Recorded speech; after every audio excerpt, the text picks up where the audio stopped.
Soalan yang pertama, adik perempuan saya mimpi sama ustaz melamar dia. Apakah maksudnya? Dah hak soalan.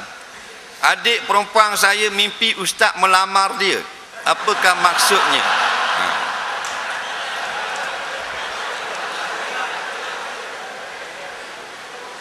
Adik puang dia mimpi saya masuk meminang dia, adik dia.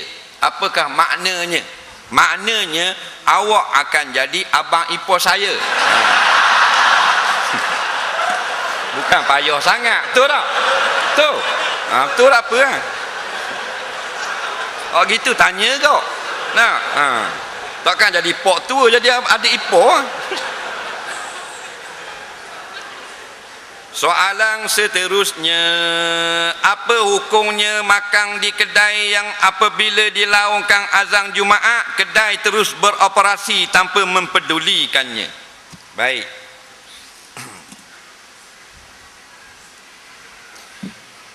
Pada hari Jumaat, telah dilaungkan azan hari Jumaat, kedai masih jual lagi, beroperasi masih teruskan berjual lah. Apakah hukumnya? Dengar molek. Apabila berlakunya azan pada hari Jumaat, ada hukum-hukum yang tertentu. Di antaranya haram berjual beli. Baik, siapa yang haram berjual beli?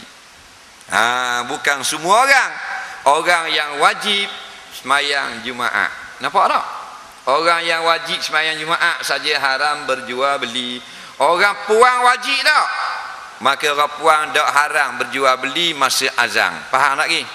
Budak-budak wajib tak?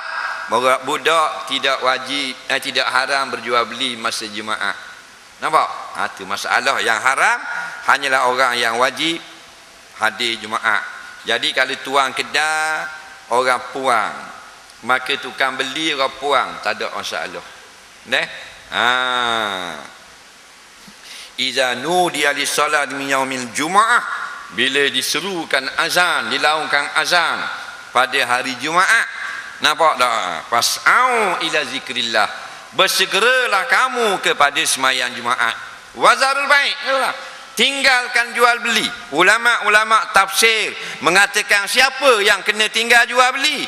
Orang yang wajib sembahyang Jumaat. Orang tak wajib sembahyang Jumaat boleh. Contoh, orang musafir, maka dia tidak haram berjual beli. Lagi kanak-kanak tak haram jual beli. Lagi orang puang tak wajib Jumaat, tak haram jual beli. Lagi orang tua yang tak larat nak pergi Jumaat dah. Tak apa dia beli pada hari Jumaat. Lagi orang sakit. Faham? Saya rajin pergi satu majlis akad nikah. Masa akad nikah tu pihak perempuan letak syarat bahawa pihak laki-laki tak boleh kahwin lagi pada masa hadapan. Boleh ke macam tu?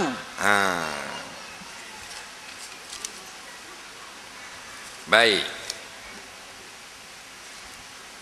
Dia kata dia rajin pergi. Ni orang Terengganu ni.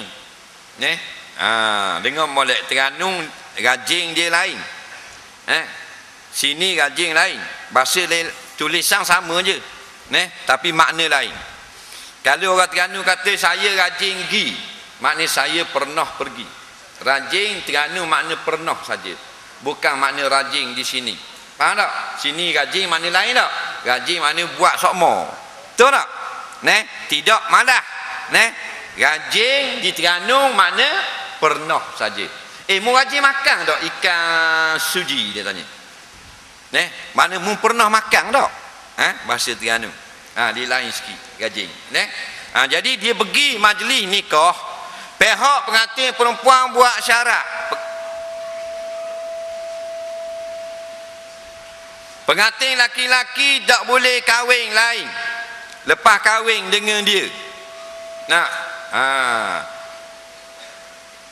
Pengantin perempuan ataupun pihak wali nikah kata, pengantin laki-laki tak boleh kahwin lain selepas nikah dengan anak aku kek gini. Boleh tak buat syarat begitu? Dengar molek. Siapa buat syarat? Pengantin pihak perempuan buat. Boleh tak? Boleh. Boleh buat syarat. Bila? Jika di luar akad nikah. Ingat mu nak nikah kat gitu. Jangan tak ingat pula.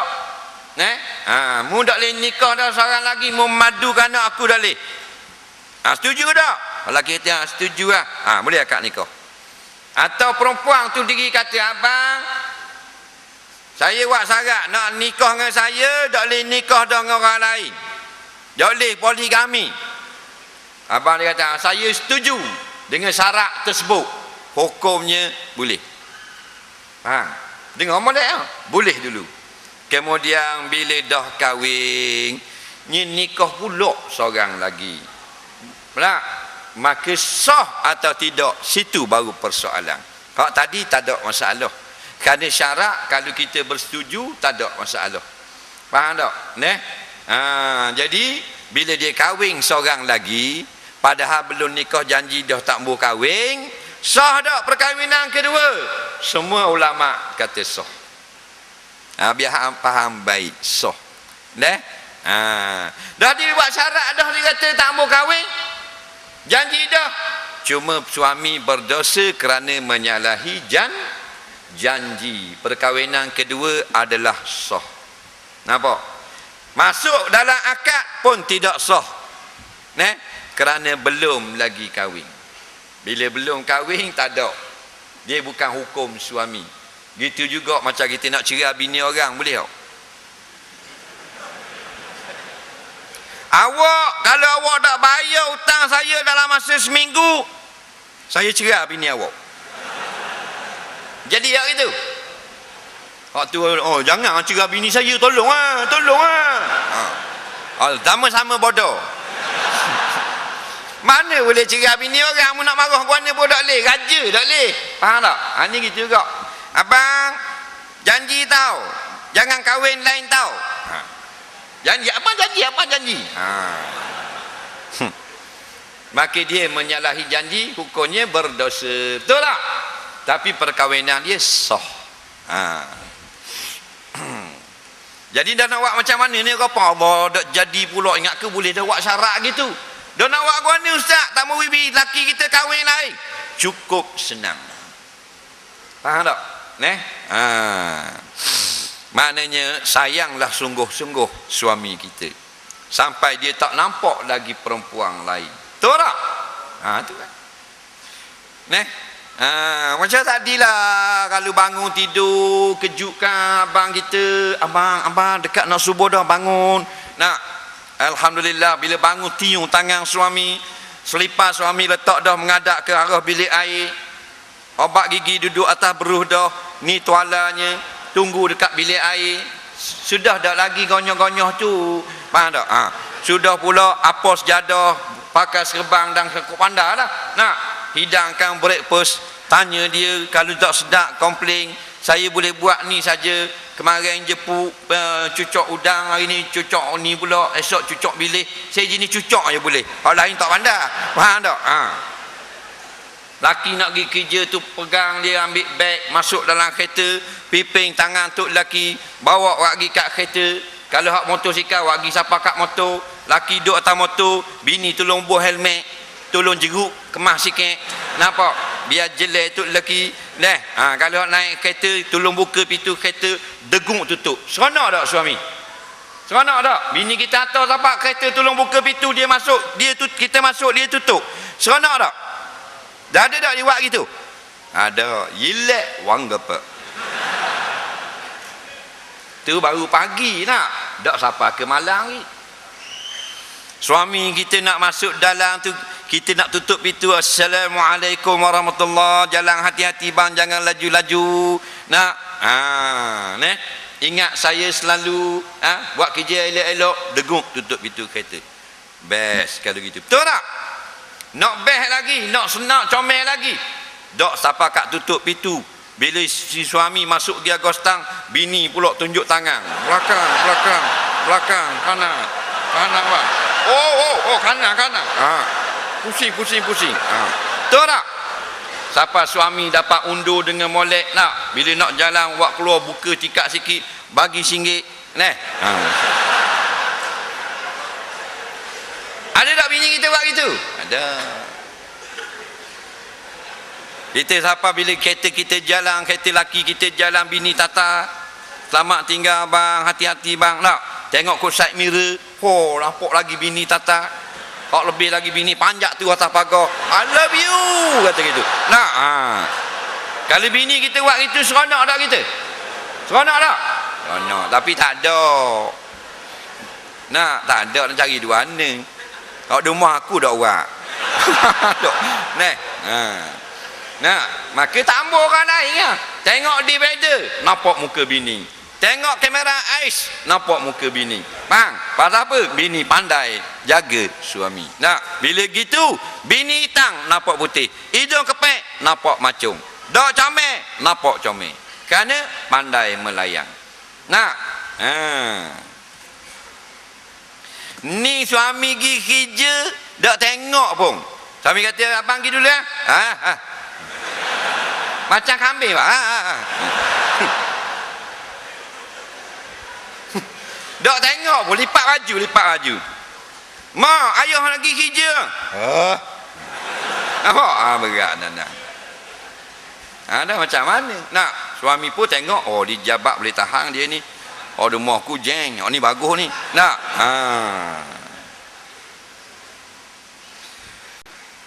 Saya menetap di Selangor dan pulang ke Pahang, tempat kelahiran saya. Soalan saya, sekiranya saya balik ke kampung dan bermusafir, bolehkah saya tunaikan jamak qasar dalam masa serentak wahai saya hanya duduk di rumah di kampung saya? Dengar molek. Asal orang Pahang duduk di Kuantan tapi kerja di Kelang ni, bermukim di sini, tidak lagi bermukim di Kuantan, maka balik ziarah ibu bapa boleh jamak dan qasar tak? Jawabnya, jika di Kuantan bukan lagi tempat tinggal kita, kita sudah beli rumah di sini, kita sudah menyewa di sini, maka tengok balik berapa hari. Kalau nak balik di Kuantan 4 hari sampai di mukim saja, tidak boleh lagi jamak qasar kerana dinamakan pemukim Kuantan. Tapi nak balik 3 hari atau kurang, boleh jamak qasar sepanjang hari, selama 3 hari atau kurang. Kerana nak singgah 3 hari saja, dia panggil orang musafir yang singgah di Kuantan. Soalan seterusnya.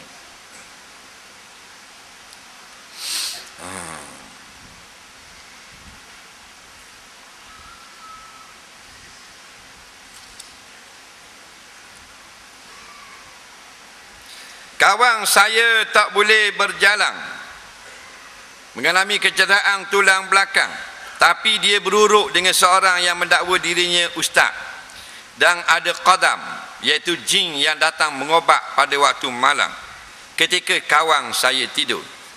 Bolehkah dalam Islam kita berobat dengan orang yang mendakwa dirinya dibantu oleh jin yang mengaku jin Islam? Dengar molek, masalah menggunakan jin Islam atau bersahabat dengan jin Islam, jumhur ulama melarang dan sebahagian kecilnya membenarkan. Jadi berlaku perselisihan di kalangan ulama, tetapi jin Islam sahaja yang berlaku perselisihan. Kebanyakannya melaranglah. Melarang kerana kita tak faham akan jin itu dengan sebenarnya.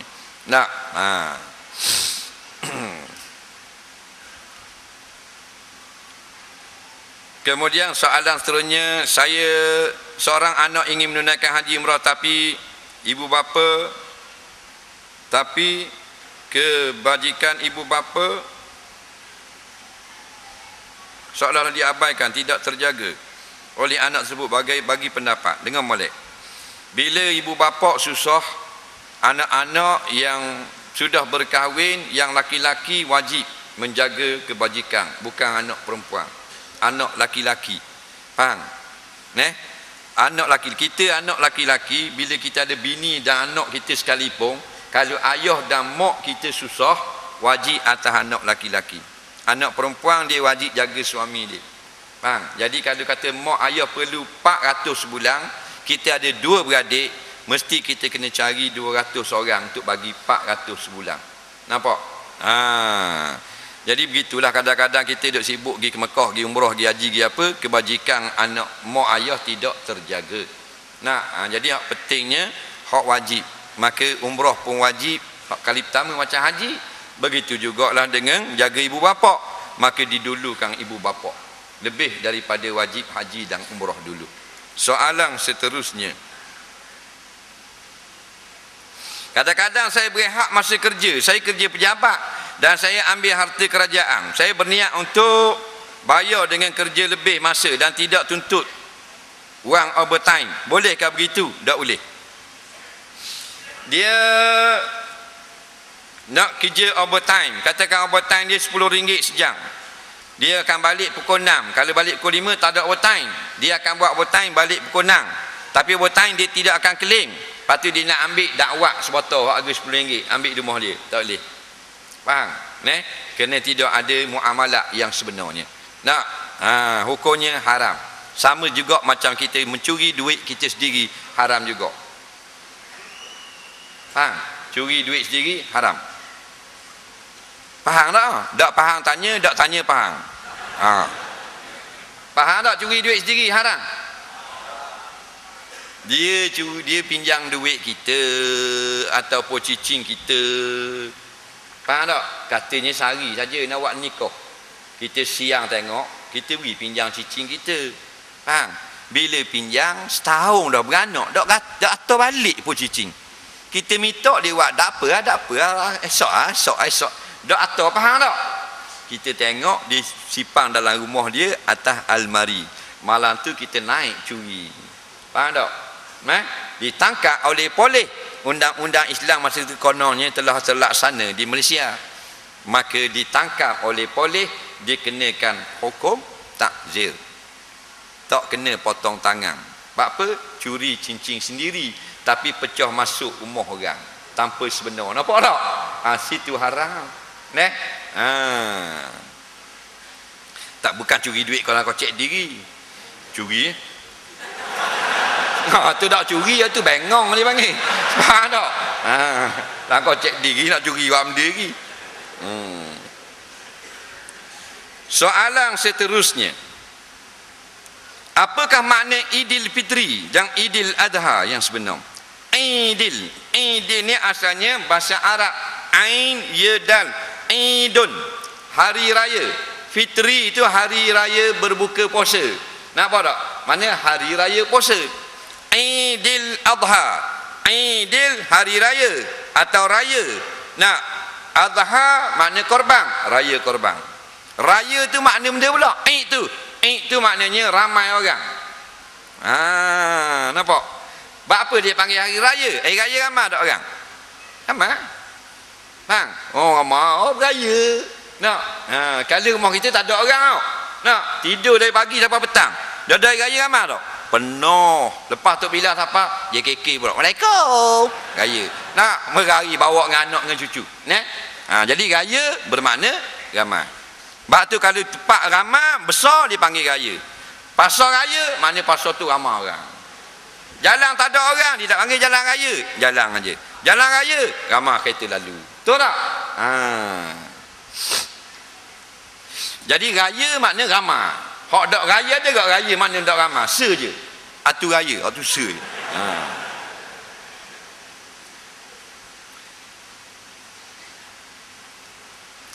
Ada berapa ayat Quran yang ada sebut ahli kitab? Siapa ahli kitab? Ahli kitab dalam Quran maknanya orang-orang kafir yang ada kitab. Iaitulah kaum Bani Israel yang beriman dengan kitab Taurat dan kitab Injil. Beriman dengan Nabi Musa, beriman dengan Nabi Isa. Tetapi bila Nabi Muhammad dilantik menjadi rasul, mereka tidak mau beriman dengan Nabi Muhammad. Maka dipanggil kafir kitabi. Kafir kitabi atau kafir ahli kitab. Apa panggil kafir? Tak beriman dengan Nabi Muhammad. Kenapa panggil kitab? Kerana turun kitab pada mereka, Taurat dan Injil. Faham tak?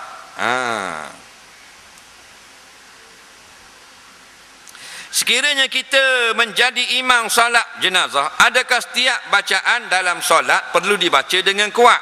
Baca perlahan. Fatihah baca perlahan, selawat baca perlahan, doa mayat baca perlahan. Tak semua perlahan belaka. Tiba-tiba solat mayat tu imam baca kuat, salah. Solat jenazah, solat mayat patut baca perlahan tak? Imam baca kuat, alhamdulillahi rabbil alamin. Mana tu imam ni nak mati kot. Nah, tak? Jawabnya khilaful aula, tak batal semayang. Nampak? Neh? Saya bawa anak laki-laki saya berumur 7 tahun untuk salat berjemaah dalam sah. Apakah hukumnya? Hukumnya perbuatan tersebut menyalahi sunnah. Nabi aturkan sah ini orang dewasa di depan, orang yang belum dewasa di belakang. Benda makna dewasa balik. Jadi kalau dia sudah balik, walaupun 9 tahun, bersamalah orang dewasa. Jadi kalau 7 tahun tak ada yang balik di belakang. Tiba-tiba diletakkan di depan. Adakah orang lain dapat pahala jemaah? Itu kesilapan ramai kita sekarang. Jawabnya tetap dapat pahala jemaah. Perbuatan letak budak di situ silap, menyebabkan kurang fadilat. Bukan luput pahala jemaah. Pahala jemaah tidak luput. Perbuatan kita letak budak kecil dekat orang tua tu, situ menyebabkan kurang fadilat. Faham? Selagi kesalahan dia kata sah berkait dengan khitam, masuk jawi itu tak ada kaitan. Dia kata kalau tak sunat duduk belakang. Hak sunat dah duduk depan. Jawabnya hak balik duduk depan walaupun tak sunat lagi. Faham tak? Soal kereta ni kereta tadi.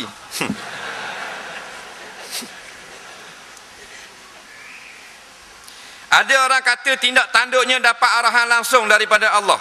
Apakah perkara ini benar yang boleh menerima arahan terus daripada Allah? Jawabnya ya, benar. Dia sudah tidak siuman.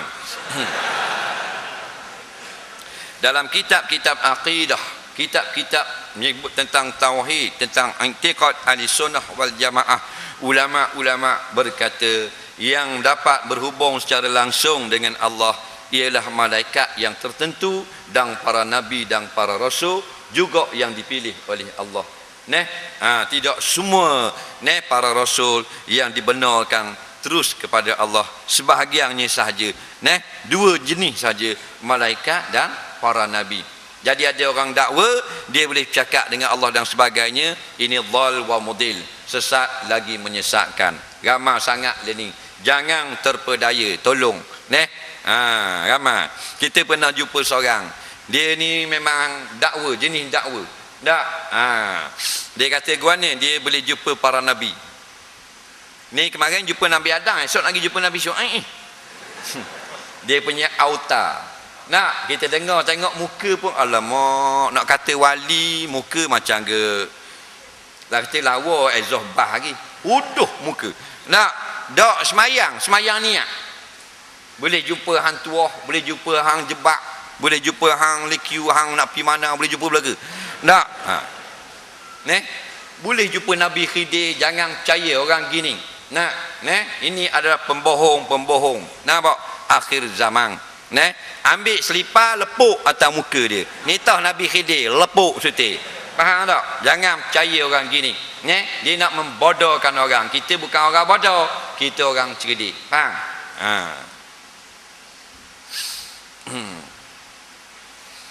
Soalan seterusnya,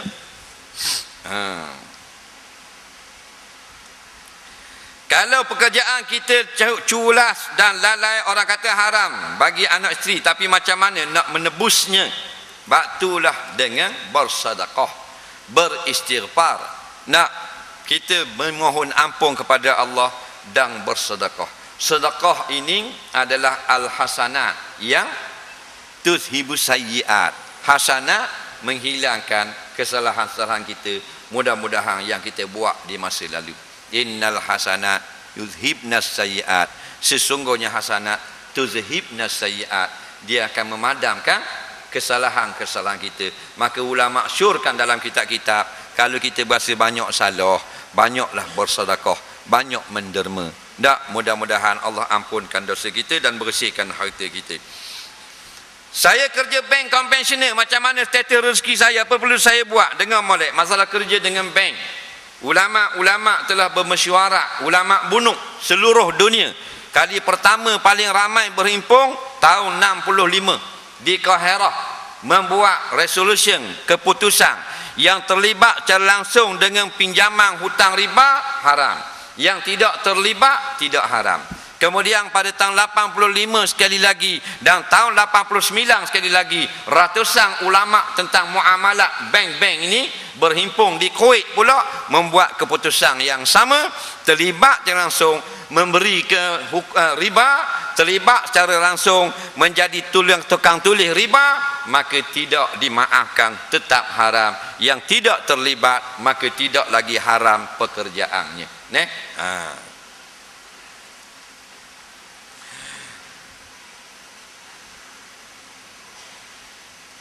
Apa hukum pembeli Islam beli Quran di kedai buku pemilik bukan Islam? Banyak kedai buku yang jual Quran dan terjemahan Quran. Dengar molek. Dalam asalnya hukum Islam, haram pemerintah atau kerajaan membenarkan Quran ada pada tangan orang kafir. Tak boleh. Dalam kitab-kitab fatwa semua menyatakan demikian. Maknanya kalau ada kedai-kedai orang kafir jual Quran apa semua, tak boleh rapah setelah memberi amaran. Katakan beri peluang 6 bulan untuk selesaikan masalah ini. Lepas ni tak benar lagi orang bukan Islam jual Quran, maka lepas pada tu boleh dirampas dan dia ambil tindakan. Tiba-tiba kita tak terlaksana lagi undang-undang Islam dalam negara, betul tak? Maka hukumnya harus kita beli. Dan bahkan moleklah kita beli biar berkurangan Quran ada di tangan mereka. Faham? Soalan seterusnya, adakah wajib kita taat orang yang rasuah dan pecah amanah? Ni kau nak cari balah dah ni. Tak pada nak keluar dalam tali basing aku. Dengar molek. Ada kalanya pemerintah itu kita sabar, ada kalanya tak boleh kita sabar. Tak boleh sabar maknanya kita tukar. Contohnya imam semayang. Kita imam ni dia ada masalah sikit, dia dengan anak beranak dia baloh. Memang salah dia lah, mulut jahat sikit dengan anak beranak dia. Maka imam gini kita kena sabar jadi jemaah, tak boleh tukar. Haram kita tukar dia. Kita nak berotak tak boleh. Tok imam masjid kita ni pernah dilihat bermain nombor ekor. Faham tak? Tak boleh juga kita tukar dia. Kita nasihat saja dia. Faham? Kerana apa? Tidak merosakkan akan kerja-kerja ibadah ataupun kerja-kerja Islam orang lain. Faham? Tok imam ni baca panjang sangat, slow pula tu. Iqra bismi rabbikal ladzi sudah kerja. Kena orang tu pakai pamper, saling pamper terus. Masa tayat awal. Jadi perlu-perlu budak-budak apa kata lutut panjangnya lamanya, kena sabar juga. Tak boleh makmum memberontak tukar. Tok imam ni kalau wirid banyak sangat lah, wirid nak doa pula panjang sangat, siapa tokat dengan kayu doa. Faham tak? Tak boleh juga tukar kerana tidak merosakkan akidah orang lain, tidak mengubah hukum syarak. Kena sabar dan nasihat, irsyad. Tetapi kalau tu imam tu tukar hukum, sembahyang subuh 4 rakaat, zuhur 2 rakaat, ada kunut, asar 3 rakaat, faham tak? Maghrib 25 rakaat, maka kena tukar pasal merosakkan ibadah, merosakkan hukum. Begitu jugalah jikalau pemerintah yang tidak membenarkan hukum Islam dilaksanakan, dalam masa yang sama membenarkan hukum ciptaan manusia yang syirik ditegakkan, maka kita tidak boleh bersabar. Kita kena tolong pemerintah seperti ini. Tolong lagu mana?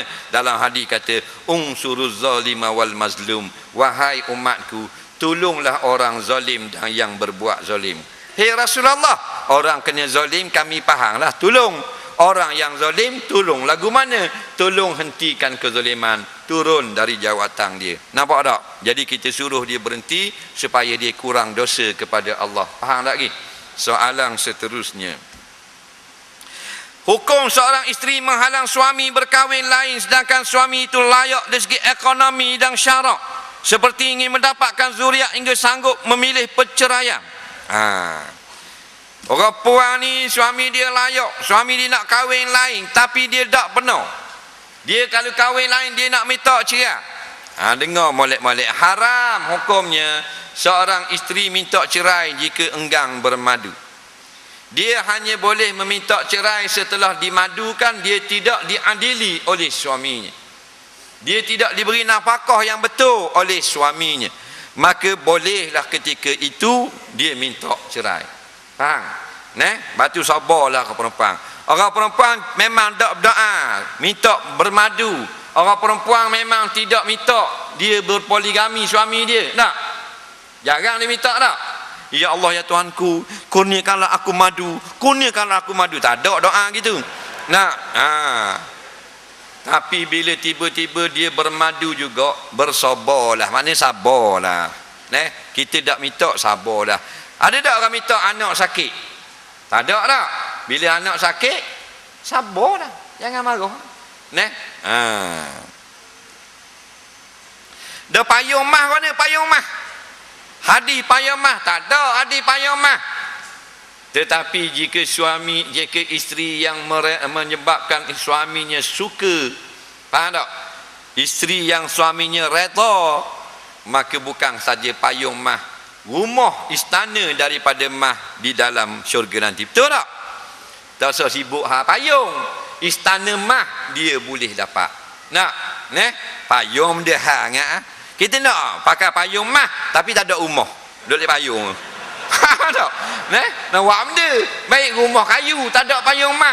Boleh kau tidur. Nak? Jadi payung mah tu simbolik saja.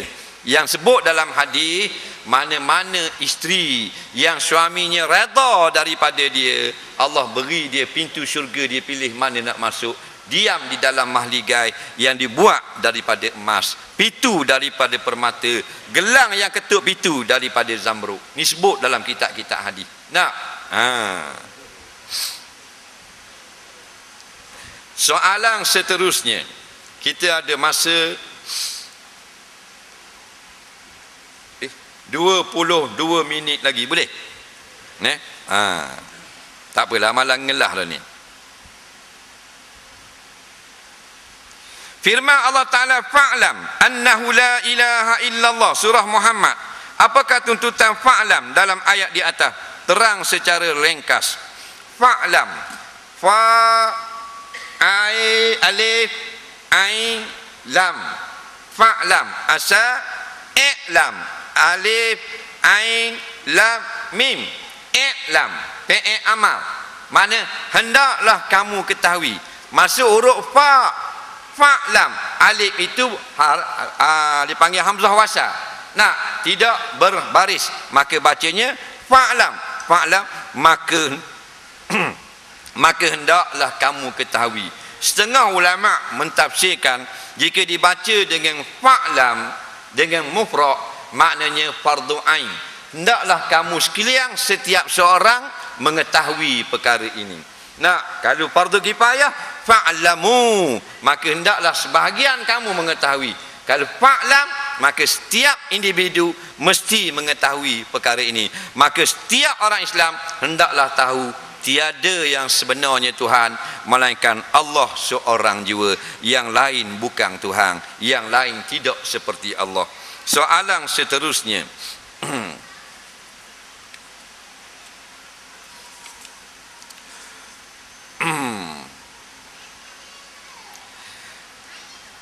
saya tension dengan bini saya ajak pergi kuliah, dia tak mau pergi. Apa perlu saya buat?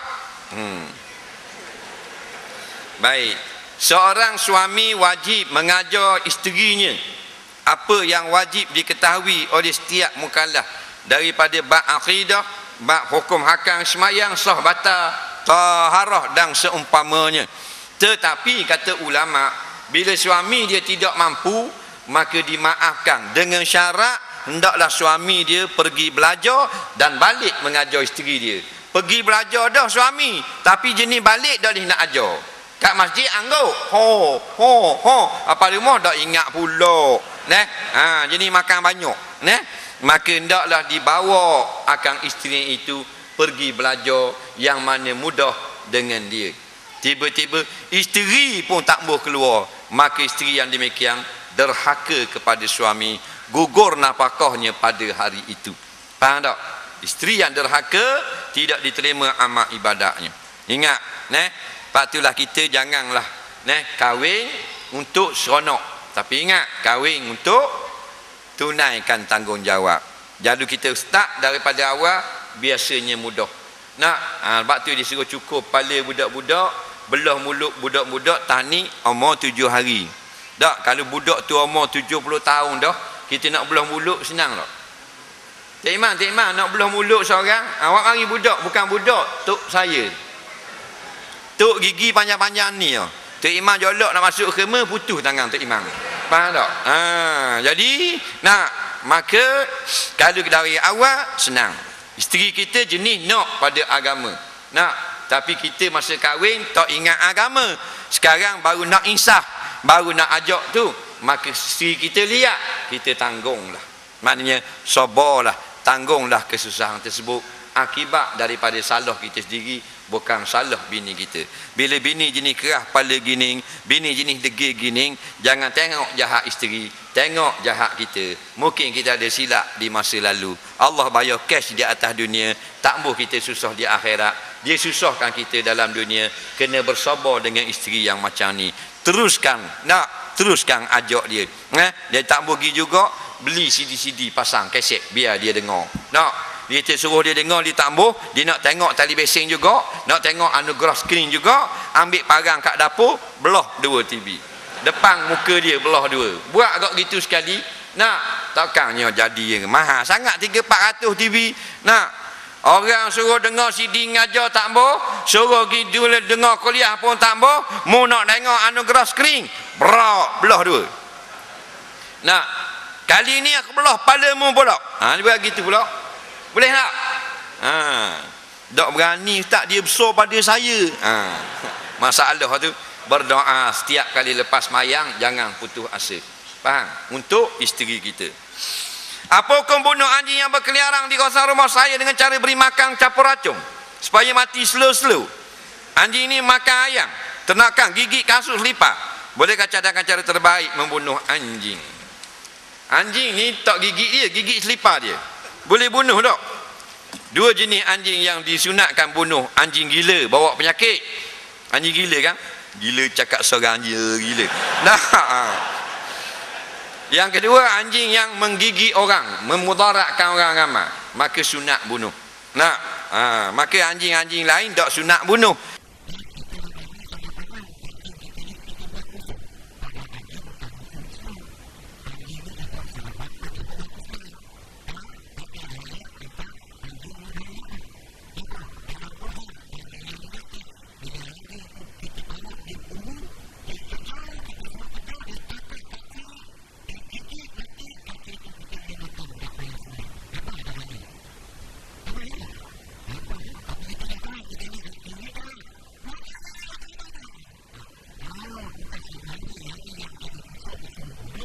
Anjing gila, cakap seorang tadi, anjing yang apa benda, gigi orang ramai. Tak? Siapa rabuk habis ni kaki posmen nak kata surat, nampak tak? 3-4 ekor kejar. Maka gitu sunat tembok. Biar mati selalu pada kepalanya. Kias dengan perbuatan sunat bunuh cicak. Nabi kata dengan lapah darbah, makna pukul. Siapa pukul cicak sekali mati, 100 pahala. 2 kali katok baru mati, 70 pahala. Nah, dan pada hadis yang lain, iza qataltum fa ahsinu fil qitlah. Apabila kamu dibenarkan membunuh, maka bunuhlah dengan cara yang tidak menzalimi. Faham tak? Jadi kalau tak ada arah dah, baru boleh diberi makan benda-benda yang mematikan. Kalau benda-benda merosakkan orang lain, suruh tuang dia dulu kurung dan sebagainya. Tuang dia tak mau kurung, baru kita bagi KFC, cak racun rumpai. Ketika nak basuh kepala masa berwuduk, air muka saya lebih basuh muka menitik jatuh atas tangan. Sekiranya saya terus menyapu kepala, adakah wuduk saya terbatal? Kerana air yang menitik di muka dianggap air mustakmal. Tolong beri pencerahan. Dengar, nak bagi cerah. Lepas ni tak gelak dah. Ada orang kata masa basuh muka, nak basuhlah, ambil wuduk, lepas tu nak basuh tangan, air muka nitik jatuh atas tangan, batal wuduk. Betul tak tu? Tak betul, mengarut belaka tu. Yang betulnya, air yang menitik daripada muka yang belum rata, air itu mustakmal. Menitik jatuh atas tangan tidak memudaratkan apa-apa. Faham? Memang yang menitik itu mustakmal, tapi tak beri mudarat pada basuhan anggota yang lain. Ai mustakmal ni hanya tak boleh buat akad hadas saja. Contohnya, kita nak ambil wuduk, kita masukkan beseng bawah paip, kita pun start basuh tangan, berkomor, basuh muka, basuh tangan, basuh kepala, sapu telinga, betul tak? Basuh kaki. Bila habis wuduk, ada air tak dalam beseng? Ada tak? Itulah air mustakmal. Nah, hak mecik-mecik tak beri mudarat apa-apa. Ada orang alih muka tak mau jatuh atas tangan. Tak mau jatuh atas tangan, bodoh. Mandi junub jauh daripada beseng. Beseng dalam rumah besar tak apalah. Rumah kecil, beseng ada koloh kan. Dimandi tepi dinding. Takut ngecik masuk. Suruh ngaji tak mau. Tengok tali beseng. Nah, dah ada masalah. Mandilah junub, merecik masuk. Yang merecik mustakmal, masuk balik dalam beseng jadi mutlak. Ini fatwa ulama-ulama fiqh. Faham? Yang orang kata bila merecik masuk dalam baldi jadi mustakmal, kata Syekh Daud, itu pandangan salah daripada orang awam yang bukan orang alim. Faham?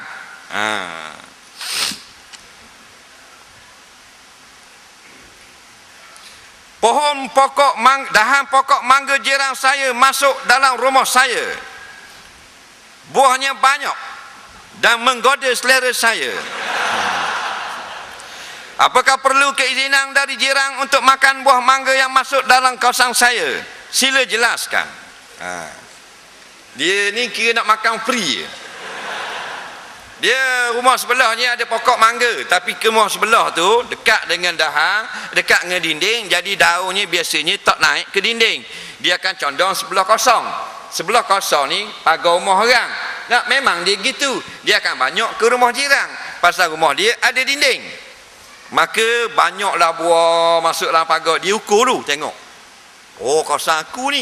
Nak boleh makan ke tak?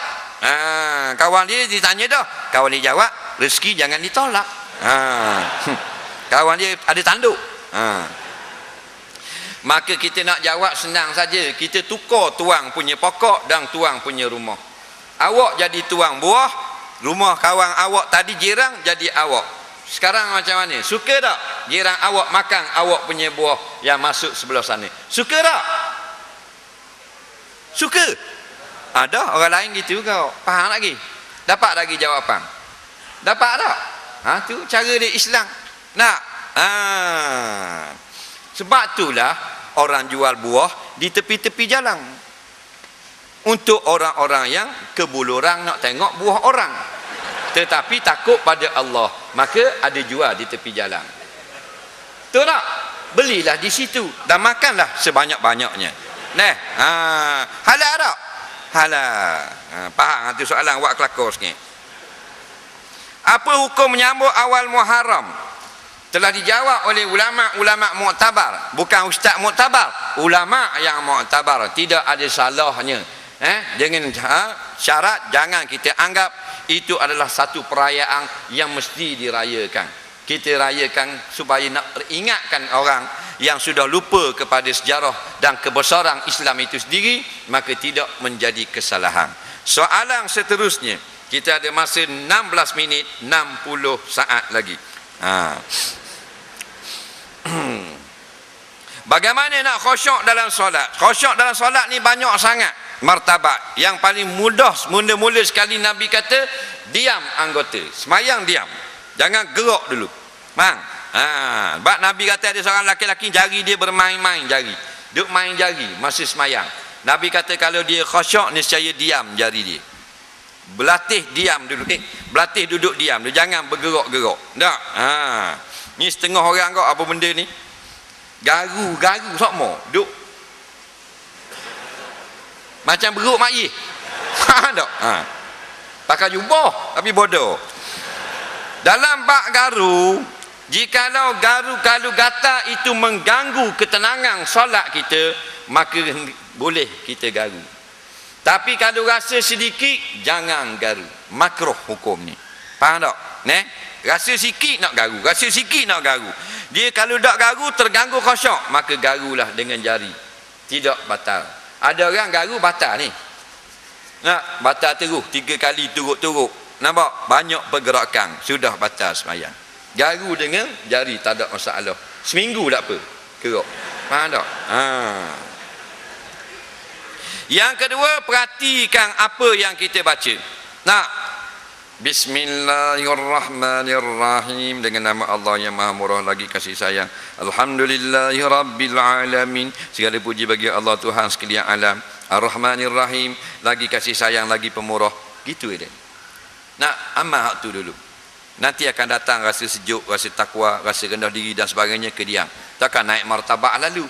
Baru anak 7 tahun nak daftar UiTM. Mana boleh? Jauh satu dulu bawah. Nak ambil pertama dulu, berdiam diri, jangan bergerak melainkan perlu. Nak kemudian tengok barisan-barisan ayat yang kita baca. Subhana rabbiyal azim, aku maha suci mu Tuhan yang sangat agung, mu yang sangat hebat, mu yang sangat agung. Main gitu sudahlah, dikira khusyuk dah. Khusyuk martabak rendah tak apa dah, lang skopra. Nak jangan lala terus. Kereta BGS 6431, BHQ 2154. Halang kereta lain nak keluar, anak mengamuk nak balik. BGS 6431, BHQ 2154. Bagaimanakah roh kita dicabut? Tanyalah orang yang sudah mati. Tidak ada dapat seorang pun yang dapat menjawab soalan tersebut, melainkan daripada orang yang telah mati, daripada hadis-hadis. Ada satu hadis yang dhaif meriwayatkan Rasulullah bertanya pada alam arwah ketika Isra' Mi'raj kepada Nabi Ibrahim alaihi salam, bagaimana keadaan rohnya dicabut. Jawab Nabi Ibrahim, seperti diambil akan duri, ya, letakkan kapas yang basah lalu ditarik secara sosang, maka kapas akan terlekat-lekat pada duri tersebut. Itulah roh. Bila ditarik, daging-daging badan mengikut-ngikut roh, tercabut-cabut kerana sudah lama sebati. Daripada 120 hari duduk dalam perut mak, masukkan roh dalam janin, roh itu mesra pada segenap kulit, segenap kuku, segenap orak. Maka bila cabut roh, macam dia ambil pelayar, pegang pada tangan kita, dicabut seluruh anggota serentak. Kita balik lagi, kita ambil pisau yang paling tajam. Nak dalam dunia, tak kira lah jenis speed ke, jenis bak ke, nak kita buat itu, sep, putus tangan kita. Tahu tak? Sakit tak? Tak sakit. Pasal apa? Terlalu tajam. Faham? Memang tak sakit, akhirnya rasa pedih. Hilang dah. Nak? Tetapi kalau kita ambil pelayar, kita kepik, kita tarik, biar cabut tangan. Sakit tak? Sakit tak? Maka semua pelayar kepik tubuh kita, orak, hidung, mata ni, tarik serentak. Lebih hebat lagi sakit ketika roh nak mati. Nampak? Sebab tu Nabi tak pernah tinggal berdoa sebelum salam, minta ringan, minta Tuhan pelihara daripada bab sakaratul maut. Nampak tak?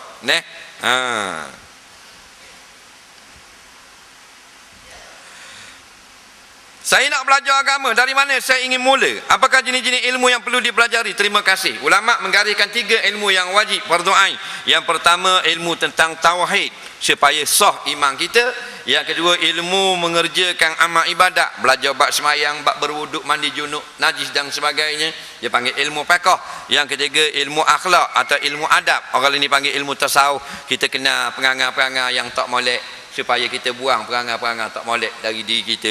3 ilmu yang begitu mudah, ada diajar di mana-mana kuliah fardu ain. Tak? Kuliah maghrib di serata negeri, serata Malaysia. Apakah hukum guna jubah gospel dalam majlis graduasi? Dalam majlis graduasi dan seumpamanya, convocation, maka kata ulama, jikalau jubah itu sama dengan jubah padri yang menyampaikan syarahan Kristian dalam gereja, hukumnya haram. Tapi kalau tidak sama, macam seolah-olah saja, seakan-akan saja, masih lagi tidak haram. Sebagaimana kalau memang lambang salib ada pada baju, haram pakai. Lambang salib ada satu-satu produk, haram pakai. Tapi kalau satu benda bukan salib, tapi kebetulan macam salib, maka masih tidak diharamkan pakai. Soalan seterusnya,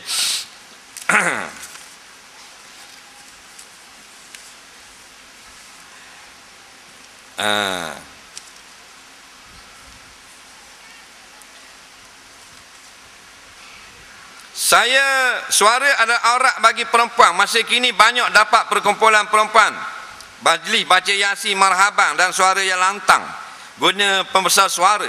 Jikalau haram, apa yang patut dijalankan dilakukan oleh para suami? Minta penjelasan. Dalam masalah aurat perempuan suara ini tidak berlaku persepakatan di kalangan ulama. Dalam mazhab Syafi'i sendiri tidak mengatakan suara itu sebagai aurat mengikut pandangan yang muktamad, tetapi jadi haram apabila memberi fitnah. Maknanya jaga suara perempuan lah jaga fitnah. Walaupun setengah ulama mengatakan ia adalah aurat. Baik, bilakah masanya memberi fitnah? Apabila dilunakkan suara, dimerdukan suara, dilagukan suaranya. Kerana Allah kata fala tahdha'na bil qauli, maka jangan kamu wahai kaum wanita melunakkan akan suara kamu.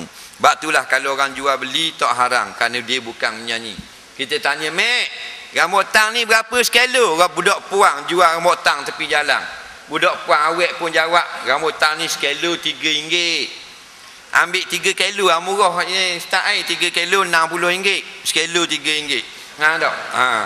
Dah warna gitu dah orang anda dia lah. Tak haram. Pasal apa tu panggil jual beli. Nampak? Tapi kalau dia bernyanyi-nyanyi maka jadi haram di sisi jumhur ulama. Berapa rambutan ni sekilo? Rambutan ini haram. Kenapa? Tahdha', maka dia menyanyi. Faham tak? Jadi kita cenderung pada pandangan begitulah. Ni masalah dulu marhabang orang laki-laki. Al-jannatu wa na'imuha sa'adun liman yusalli wa yusallim. Dulu-dulu tak? Wa yubarik alaih. Tok Imam baca. Lening anak dara Tok Imam. Al-jannatu wa na'imuha. Tok Imam jawab, Allah Allah Allah Allah. Mana dulu laki-laki marhaban. Wa usanni bihamdim mawariduhu. Seumpamanya tak? Lain ni orang puang. Dulu laki-laki marhaban cukur cucu Tok Imam. Lain ni anak dara marhaban cukur kepala Tok Imam sendiri. Doa ni masalah. Jadi laki-laki dengar seronok tak? Seronok. Bila seronok ni lah jumhur ulama mengharamkannya. Jadi bukan kita nak suruh tutup kelas marhabang berzanji dan berdah dan sebagainya. Kita buat tertutup lah. Untuk kaum muslimat. Comel tak? Boleh. Kita buat untuk kaum muslimat baca Yasin ramai-ramai. Laki-laki tak usah masuk capur. Nak? Bukan nak suruh tutup marhabang. Soalan seterusnya, saya ada tengok dalam YouTube seorang ustaz kata ustaz ngajar tak ikhlas, pengikut ustaz orang bodoh. Tapi saya tengok geng-geng ustaz kata itu ngajar tak ada pula sambutan macam orang yang mari. Saya tengok ustaz ngajar kat taman kanak-kanak je. Acu komen. Hai, pendek pulak mu ni. Jawabnya, kita ngajar, kita pergi belajar, jangan nak suruh orang puji kita. Kita ngajar, jangan nak suruh orang kata pandai. Kita ngajar, jangan nak suruh orang ramah. Pasal apa pergi ngajar? Pasal orang ramah. Aku ngajar. Tak ramah, tak mau ngajar. Jangan. Faham tak? Cari ngajar mula-mula seorang ni. Mari atas beranda. Orang tangan panggil lambu. Sini panggil benda? Beranda ke benda? Rumah, pintu rumah. Ada semua kacian. BGM 6321 Toyota Angsa depan Pejabat Pertanian Alih Segera. BGM 6321. Rumah, pintu rumah takkan tangga terus. Mesti ada benda panggil. Beranda. Beranda. Terengganu panggil lambu. Lamborghini tu asal Terengganu lambu. Mu suka pula dah. Saya ngajar atas lambu tu lah, atas lambu tu. Jadi ada seorang pelajar. Jadi seorang sekarang dia jadi Bilal di Terengganu. Dia yang belajar mula-mula. Seorang kitab Muniyatul kitab Pati Musalli dengan Pati Faridah. Seorang. Lepas tu jadi dua atas lambu lagi. Jadi 3, seorang duduk atas tangga. Kemudian jadi 4, 2 duduk atas tangga. Kemudian jadi 5, seorang duduk atas seming bawah. Sapu-sapu dulu duduk. Kemudian jadi 6 orang ambil kerusi duduk dekat telaga. Kemudian jadi 6 atau 7, 8 orang duduk kat telaga. Rupanya kat telaga tu nyamuk. Nampak? Kita tengok kaki dia gini sama. Ngaji tapi garu. Faham tak? Lala dia minta buat kat surau, bermula dah di surau, maka mengajarlah di surau. Lebih kurang pelajarnya lebih kurang dalam 10 orang ataupun 12 orang saja selama 10 tahun. 10 orang, 8 orang. 10 orang, 8 orang. Jadi sekarang ni ramai pun, sikit pun kita tetap mengajar juga. Nak dengar-dengar, tak mendengar sudah. Tak? Peseng tula. Nak buat-buat, tak pandai. Nak berlakon-berlakon, tak reti. Peseng kita tula je. Sebab itulah jangan kita pergi belajar nak suruh orang kata kita rajin. Jangan kita bang nak suruh orang puji kita hebat suara. Nanti Allah tarik balik kita punya nikmat. Tak? Kita buat semua kerana Allah. Orang puji tak puji pun Tuhan dia. Dia ada mulut. Faham tak? Mulut tak kena bayar. Lepas tu kita berdendang pula lagi kata ke dia, tak payahlah. Buang masa sahaja. Tak? Soalan seterusnya kita ada 3 minit 19 saat lagi. Anak hilang. Ni penting. Nama Husna binti Muhammad Hasrul, perempuan. Dan Ahmad Hatif bin Muhammad Hasrul, umur 6 tahun dan 3 tahun. Sila ambil anak anda di tempat ambil wuduk wanita. Hubungi Ain 013-311-2964. Jadi 2 orang anak ini ditinggalkan oleh ibu bapa. Husna binti Muhammad Hasrul dan Ahmad Atif, 6 tahun dan 3 tahun. Anak hilang, mujur tak bini hilang. Jadi ambil dekat tempat wuduk wanita, siang ke anak menangis. Seterusnya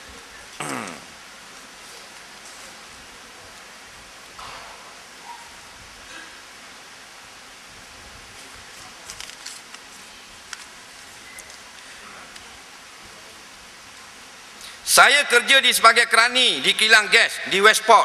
Urusan dengan customer ambil order. Ada masa saya marah dan cakap keras dengan customer bila ada tukar order. Jadi adakah gaji saya halal atau haram? Jawabnya, kalau kita backing dengan pembeli, kita tidak haram gaji, tetapi tidak disukai oleh orang yang boleh memberi efek kepada bisnes kita. Sebab itulah kalau kita nega ni, buatlah macam adik-beradik. Nabi ajar kalau nega buat macam adik-beradik. Kalau timbang beri lebih, beri peluang, beri potong dan sebagainya. Maknanya tak payah kabar dah. Sifat backing ni memang orang kurang rapat dengan kita, walaupun hati kita baik. Tapi taklah jadi haram gaji. Sebab apa haram gaji? Cakap backing. Jadi tak haram gaji, tapi sikap yang tidak baik. Orang tak rapat dengan kita walaupun kita hati baik. Muka backing tak apa, jangan mulut backing. Ada orang muka backing tapi dia baik, slow. Muka backing misal macam batu ngasuh misal. Faham tak? Tapi cakap molek orang. Kerja baik, hormat orang, muka je backing tak? Di rumah kukunya tolong bini. Ada orang muka baik, muka skimai. Ketua pecah rumah Selangor. Faham tak? Muka lembut, relax. Jadi muka tak memberi pengaruh apa-apa. Biar akhlak kita. Soalan seterusnya.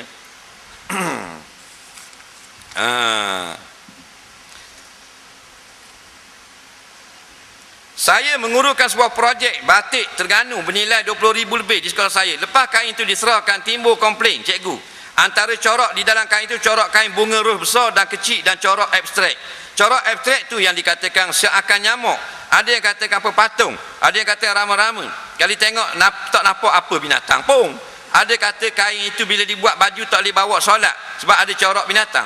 Wahai bila buat baju corak dikatakan binatang itu belum tentu nampak lagi, bergantung pada tukang gunting. Katanya tidak sah solat, betul ke? Dengar molek. Masalah baju yang jelas gambar binatang. Contohnya baju gambar kuda. Umpamanya kuda atas belakang. Besarlah ni diragui. Nampak macam bentuk nyamuk abstrak, nampak macam bentuk belalang, kadang-kadang bukan pun kebetulan. Buang hak kebetulan tu, ambil hak jelas. Betul-betul gambar seekor kuda belakang sedang menari, bakar baju, depan tulis Gangnam. Faham tak? Maka jawabnya sah juga semayang dia, kerana tidak termasuk dalam perkara yang membatalkan semayang. Syarat sah semayang ngadap kiblat, ngadap dah kiblat. Ada najis tak pada baju? Tak ada. Ada tak maknanya buka aurat? Tak ada pakai baju. Nah, maka sah semayang. Cuma ulama kata makruh pakai pakaian bergambar-gambar di dalam semayang, ataupun ada tulisan kerana menyebabkan orang lalai baca dan sebagainya. Tapi tidak masalah haram, bukan haram pun, dan bukan siapa dak sah semayang. Faham tak? Jadi kalau binatang-binatang yang jelas masih sah. Dan yang terbaik memang tak ada gambar binatang. Jadi masalahnya hak kes ni tak ada masalah. Kalau kebetulan macam saja bentuk, tak ada masalah. Islam tak sapam. Bila macam saja sudah jadi. Banyak sangat kita tengok internet, benda tu bukan betul lagi, dibuat corak kemudian maka jadi dengan sebab pen yang dia buat tu. Nah, ada corak tak? Banyak kita gini, jenda yang jauh jadi dekat pada haram. Nabi tak suka buat perangai gitu. Sangat-sangat duduk teliti sangat benda yang macam ni. Jadi biar jelas dulu baru benda tu kita hukum sebagai binatang. Baik jelas dah gambar binatang, sah lagi semayang, cuma tak molek pakai baju gambar binatang. Soalan yang terakhir pada malam ini yang baki insya-Allah kita jawab pada kali yang lain.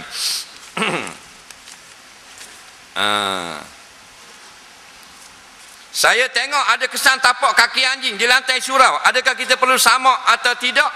Tapak kaki anjing kadang-kadang perlu kita basuh, kadang-kadang kita sapu saja.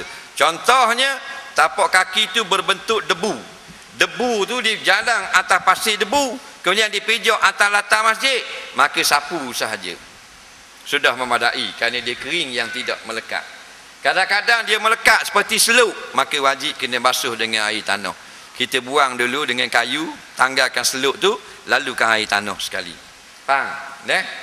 Dan kadang-kadang tak lekat bekas apa, kaki dia kering, ataupun anjing itu pakai stocking, tik-tik-tik-tik, tak lekat bekas, maka tak wajib basuh apa sesuatu. Dalam semayang takbiratul ihram yang manakah dikira sunat? Ada berapa tempat sepatutnya kita angkat takbir? Dengar molek. Mula-mula semayang takbiratul ihram wajib. Tak takbir tak sah semayang. Allahu akbar wajib.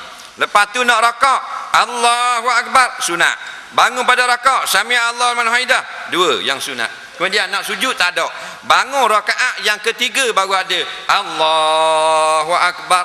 Nampak tak? Di situ tepat sunat. Kat lain tidak sunat. Ada orang setiap rakaat dia bangun berdiri akak semua tangan. Bangun berdiri akak semua tangan. Tidaklah. Nabi hanya angkat daripada tahiyat awal ke rakaat yang ketiga. Soalan seterusnya, apakah status rezeki bagi orang yang mencari rezeki dengan menyanyi atau dengan mendedahkan aurat bagi kaum wanita? Adakah halal rezeki atau tidak mendapat keberkatan? Atau macam mana? Bagaimana untuk mengekalkan keimanan seorang? Sebab kadang-kadang iman kita turun dan naik. Kemudian ustaz dah timang anak, bila lagi nak terima menantu? Yang terakhir, macam mana kalau seorang mu'alaf perempuan berwali ayah tiri yang beragama Islam? Bolehkah walaupun pak cik abang kandungnya masih ada tapi mereka bukan agama Islam? Baik, jikalau seorang perempuan yang masuk Islam, dia ni mu'alaf lah, bolehkah digunakan wali bapak tirinya? Bapak tiri ni boleh tak jadi wali? Tak boleh, kena bapak kandung. Bapak kandung boleh jadi wali tak kalau orang kafir? Boleh tak? Tak boleh. Maka turun pada toki. Toki ada tak? Toki kafir juga. Maka siapa lagi tertib? Adik-beradik. Adik-beradik dia ada tak? Ada, tapi kecil lagi, baru umur 2 bulan. Tak boleh jadi wali. Turun kepada anak saudara sebelah adik-beradik ayah. Ada. Boleh jadi wali? Boleh, tapi hilang tak balik-balik. Faham tak? Tak ada juga. Kemudian siapa pula? Pak saudara, adik-beradik belah ayah. Faham? Ada tak hak Islam? Ada. Tua dah? Tua, tapi tak keluar lagi. J simpang renggam, Edo pi kuda, 8 tahun duduk sana. Maka siapa lagi? Sepupu dia kalau ada. Ada tak sepupu? Sebelah toki, jangan sebelah tok. Faham tak? Ada sepupu. Tak ada sepupu, maka pihak pejabat agama mahkamah syariah akan beri wali. Tak ada masalah. Faham? Wali hakim. Pak sendiri tak boleh jadi wali. Kemudian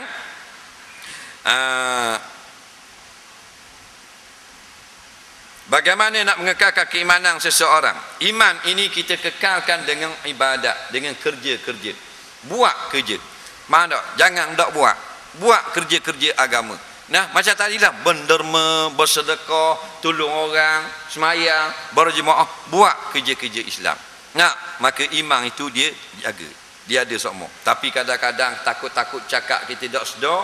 Nah, banyakkan mengucap la ilaha illallah. Kalau boleh gantung tasbih kat bilik tidur, nak la ilaha illallah, la ilaha illallah. Jangan gantung dalam kereta je. Dia tengok dalam kereta kan rabu lawa tasbih, dia pun lawa agak. Pada nak berayung gitu, tuang tasbih dak? Dak, pasang lagu. Dagadeng. Tapi kereta ada tasbih. Nak gunakan la ilaha illallah, la ilaha illallah. Maka kalau ala-ala ada kita terbuat benda yang syirik, maka itulah yang membaharukan iman kita. Nabi kata jaddidu imanakum, perbaharukan selalu iman kamu. Aksiru min qauli la ilaha illallah, perbanyakkan sebut kalimah syahadah. Soalan yang ke second last, yang terakhir pada malam ini, apakah status rezeki orang yang mencari rezeki dengan menyanyi atau dengan mendedahkan aurat bagi kaum wanita? Adakah halal rezekinya atau tidak mendapat keberkatan baginya? Baik, seorang perempuan dia kerja menyanyi. Yang kedua, dia kerja tak menyanyi tapi dia tak tutup aurat. Baik, yang kedua, dia kerja tak menyanyi, bukan kerja haram, kerja pejabat biasa, tapi tak pakai tudung, belah kain nampak peha. Nak, kadang-kadang comel dah baju kurung. Nak, kita tengok depan bagus lah budak ni, comel-comel pun pakai tudung dah. Nah, pakai baju kurung, tapi bila pusing belakang, alamak, nampak peha, belah terus, maka dia berdosa. Kerja berdosa tak? Tengok kerja benda dia buat, kerja pejabat, jadi cikgu dan sebagainya, maka dia dapat gaji yang halal, tapi perbuatannya tidak diberkati oleh Allah. Faham tak? Gaji tetap halal. Tak ada orang kata, setengah orang kata siapa pergi kerja tak tutup aurat gaji haram. Salah, tak ada ulama fatwa gitu. Gaji jadi haram kalau pekerjaan tu haram. Pekerjaan yang tak haram lah. Cuma dia dah aurat, dia dapat dosa. Nampak? Kemudian hak jenis nyanyi gini, seboleh-bolehnya janganlah jadi kita jual suara kita orang puang. Nampak? Kerana ramai sangat ulama yang kata haram. Nak ramai sangat, dia memang menjadi fitnah yang besar. Nak jadi penyanyi biar orang lelaki tak ada masalah. Mu nak nyanyi sangat orang puang, nyanyi sama-sama muslimat. Ada sekarang beberapa orang artis hijrah yang buat persembahan menyanyi lagi, tapi dalam dewan muslimat saja di dalam, tak ada masalah. Nak hukumnya ulama kata harus pada syarak. Kita tak boleh nak ekstrim sangat, tak boleh haram sama dak juga. Nak maknanya kena kontrol, jaga, dan nak nyanyi sangat mu rasa mu sedap sangat suara mu, nyanyi untuk kaum wanita saja, nyanyi untuk muslimat saja, tak ada masalah. Orang laki-laki boleh nyanyi, tak ada masalah. Ada hukum-hukum tentang menyanyi laki-laki. Kerana ramai sangat ditanya. Ni kita tambah je. Dia atur dalam Facebook, dalam inbox dan sebagainya. Dia sekarang menyanyi nasyid, sekarang dia menyanyi lagu komersial. Jawabnya memang boleh, tapi kena jagalah. Jangan sampai libatkan diri dalam majlis-majlis anugerah yang nampak sangat perkara-perkara yang melampau batas. Kalau gitulah, walaupun kita menyanyi tu halal, orang suruh hadir kita majlis anugerah gitu, kita sapa tengok teruknya keadaan ramai, kita keluarlah daripada dewan. Faham tak? Walaupun nyanyian kita halal, nyanyian lelaki. Tak, sebab nyanyian lelaki-lelaki ni ada kalanya haram, ada kalanya kadi kafir, ada kalanya sunat, ada kalanya makruh, ada kalanya harus. Bila orang lelaki-lelaki lagu-lagu yang haram, lagu-lagu yang menyebabkan jadi ridah syirik, lagu-lagu setengah daripada lirik underground metal, thrash metal, hard rock metal, nak yang menafikan ada Tuhan, hak tu haram, hak tu syirik. Nak tengok lirik dulu. Sekarang senang pergi kat Google, minat lagu benda, aku pulang rock mana, ambil lirik dia, pergi kat Google, copy paste, translate, dia keluar mana, bahasa Malaysia keluar. Nampak? Oh, tak boleh lagu ni hina Nabi, jangan dengar. Faham tak? Walaupun dia pandai main lagu mana pun. Nak, kerana berhiburan, jangan sampai kita jual agama. Betul tak? Yang kedua, lagu-lagu makruh. Lagu-lagu makruh ni bukan lagu-lagu syirik, lagu hak cinta. Lagu-lagu Melayu banyak hati-hati laki-laki Melayu nyanyikan hak cinta. 10 album tu 10 hak cinta. Cinta belaka. Nak lagu pertama aku cinta kamu, lagu kedua cinta kamu tidak lagi kau berikan kepadaku. Dia ubah gitu lirik. aku menanti kamu, bila lagi datang kamu kepadaku. Nak, kenapa kamu buat aku begini? Gitu, pusing. Dia main kita oh beh. Faham bodoh sama. Oh tu makruh je, dak haram lagu tu. Nak, ada yang kalanya harus kita dengar. Nak, lagu-lagu yang mengingatkan kita kepada negara, mengingatkan kita kepada pentingnya pilihan raya. Bersatu kita bersatu. Jadi kita ingat pilihan raya kayak gini, hak mana yang patut kita pakoh. Nak, jadi kita ingat, kita tak lupa, kita pun mendaftar dengan pilihan raya. Nah, hak umpamanya lagu-lagu yang kita dengar jadi ingat kepada akhirat dan sebagainya. Lagu Selimut Putih dengar ingat kepada mati. Lagu tu dengar cinta pada agama. Kata setengah ulama, sunat dengar lagu-lagu itu. Jadi bagi kaum perempuan ini, wa may yattaqillah yaj'al lahu makhraja. Dulu masa dia lara kerja menyanyi, maka sekarang berhentilah menyanyi dengan harapan nak dapat rezeki yang halal. Allah jawab, wa may yattaqillah, siapa buat satu benda atau tinggal satu benda kerana takutkan Allah, yaj'al lahu makhraja, Allah akan beri dia peluang di tempat lain. Wa yarzuqhu min haitsu la yahtasib, Allah akan beri dia pekerjaan yang lain, Allah akan beri dia rezeki yang dia tidak sangka-sangka. Betul tak? Yakin dengan ayat ini, tinggallah satu perkara, pasti Allah beri kita rezeki. Tak usah awak seorang penyanyi, seluruh bilion ni, ada 10 bilion umat sekarang atas dunia, Allah yang jamin rezekinya. InsyaAllah kita dipertemukan sekali lagi oleh Allah di lain kali. Dan saya memohon maaf banyak-banyak kerana mengambil masa yang begitu panjang daripada tuan-tuan dan puan-puan. Yang betul semua daripada Allah, yang salah hak kita sendiri. Mudah-mudahan sedikit info yang kita beri pada malam ini dapat kita kongsikan bersama untuk manfaat kita bersama. Bismillahirrahmanirrahim. Allahumma anfa'na bima 'allamtana wa 'allimna bima yanfa'una. Rabbana zidna 'ilma, Rabbana atina fid dunya hasanah fil akhirati hasanah wa qina azabannar. Sallallahu sayyidina Muhammadin wa ala alihi wa sahbihi wasallam. Walhamdulillahi rabbil alamin. Assalamualaikum warahmatullahi wabarakatuh.